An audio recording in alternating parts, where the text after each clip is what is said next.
ಎಲ್ಲರಿಗೂ ನಮಸ್ಕಾರ. ಕಳಸ ಕುಕ್ಕಿಂಗ್ಗೆ ಸ್ವಾಗತ ಹಾಗೂ ನವರಾತ್ರಿಯ ಶುಭಾಶಯಗಳು. 2ನೇ ದಿವಸ ಆದ ನವರಾತ್ರಿಯಂದು ಬ್ರಹ್ಮಚಾರಿಣಿಯನ್ನು ನಾವು ಪೂಜಿಸ್ತೀವಿ.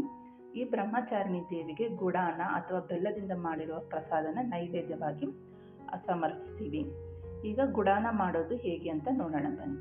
1 ಕಪ್ಪು ಅಕ್ಕಿಯ ತಗೊಳ್ಳಿ, ಚೆನ್ನಾಗಿ ನೀರಲ್ಲಿ ತೊಳೆದು 1 ಕಪ್ಪು ಅಕ್ಕಿಗೆ 3 ರಿಂದ 4 ಕಪ್ಪು ನೀರನ್ನು ಆ್ಯಡ್ ಮಾಡಿ ಚೆನ್ನಾಗಿ ಅನ್ನನ ಬೇಯಿಸ್ಕೊಳ್ಳಿ. ಇಲ್ಲಿ ಬೇಕಾದ್ರೆ ತುಂಬ ಅನ್ನ ಸಾಫ್ಟಾಗಿ ಮಾಡ್ಬೋದು, ಇಲ್ಲ ಸ್ವಲ್ಪ ಉದುರಾದ್ರೂ ಮಾಡ್ಕೋಬೋದು. ಈಗ ನೋಡಿ, ಅನ್ನ ಬೆಂದಿದೆ. ಈ ಥರ ನಾವು ಕೈಯಲ್ಲಿ ಮುಟ್ಟಿದ್ರೆ ಚೆನ್ನಾಗಿ ನುಣ್ಣಗಾಗೋಗ್ಬೇಕು.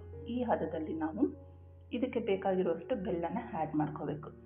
ಇಲ್ಲಿ ನಾನು 1 ಕಪ್ ಅಕ್ಕಿಗೆ 1 ರಿಂದ 1.5 ಕಪ್ಪು ಅಷ್ಟು ಬೆಲ್ಲ ತಗೋಬೋದು. ಬಟ್ ನೋಡ್ಕೊಂಡು ಹಾಕಿ. ಒಂದೊಂದು ಬೆಲ್ಲ ಸಿಹಿ ಇರುತ್ತೆ, ಒಂದೊಂದು ಬೆಲ್ಲ ಸಪ್ಪೆ ಇರುತ್ತೆ.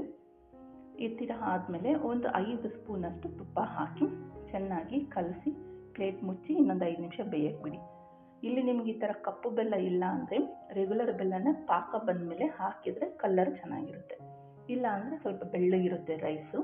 ಹಂಗಾಗಿ ಗುಡಾನ ಈ ಥರ ಕಪ್ಪು ಕಲರಲ್ಲಿದ್ದರೆ ಚೆನ್ನಾಗಿರುತ್ತೆ. ನೋಡಿ, ಈ ಥರ ಚೆನ್ನಾಗಿ ಅನ್ನ ಎಲ್ಲ ಚೆನ್ನಾಗಿ ಸ್ಟಿಕ್ಕಿ ಥರ ಆಗಬೇಕು. ಅಲ್ಲಿವರೆಗೂ ಚೆನ್ನಾಗಿ ನಾವು ಬೇಯಿಸ್ತಾನೆ ಇರಬೇಕು. ಈ ಹದದಲ್ಲಿ ಬೇಯಿಸಿದ ಮೇಲೆ ಸ್ವಲ್ಪ ಬೇಕಾದ್ರೆ ನೀವು ಸ್ಪೂನ್ ಸಹಾಯದಿಂದ ಸ್ಮ್ಯಾಶ್ ಮಾಡ್ಬೋದು. ಆಮೇಲೆ ಇಲ್ಲಿ ತುಪ್ಪದಲ್ಲಿ ಹುರಿದಿಡುವಂಥ ದ್ರಾಕ್ಷಿ ಗೋಡಂಬಿನ ಹಾಕ್ಕೊತಿದ್ದೀನಿ. ನೀವಿಲ್ಲಿ ಬೇಕಾದ್ರೆ ಪಚ್ಚಕರ್ಪೂರನೂ ಹಾಕ್ಕೋಬೋದು. ನಾನಿಲ್ಲಿ ಪಚ್ಚಕರ್ಪೂರ ಹಾಕಿಲ್ಲ, ಬೇಕು ಅಂದವ್ರು ಹಾಕ್ಕೋಬೋದು. ಅರ್ಧ ಸ್ಪೂನಷ್ಟು ಏಲಕ್ಕಿ ಪುಡಿನ ಹಾಕಿ ಇನ್ನೊಂದ್ಸಲಿ ಮಿಕ್ಸ್ ಮಾಡಿದ್ರೆ ನಮ್ಮ ಗುಡಾನ ರೆಡಿ ಆಗುತ್ತೆ. ಇದನ್ನು ಕ್ಲೀನಾಗಿ ದೇವರಿಗೆ ನೈವೇದ್ಯಕ್ಕೆ ಅರ್ಪಿಸಿ ದೇವರ ಆಶೀರ್ವಾದ ಪಡೆಯೋಣ ಬನ್ನಿ. ನೀವು ಅಷ್ಟೇ ನೋಡಿ, ಎಷ್ಟು ಸಿಂಪಲ್ಲಾಗಿ ಒಂದು 10 ನಿಮಿಷದಲ್ಲಿ ನಾವು ರುಚಿಯಾದಂಥ ಗುಡಾನನ ಮಾಡಿ ದೇವರಿಗೆ ಸಮರ್ಪಿಸ್ಬೋದು.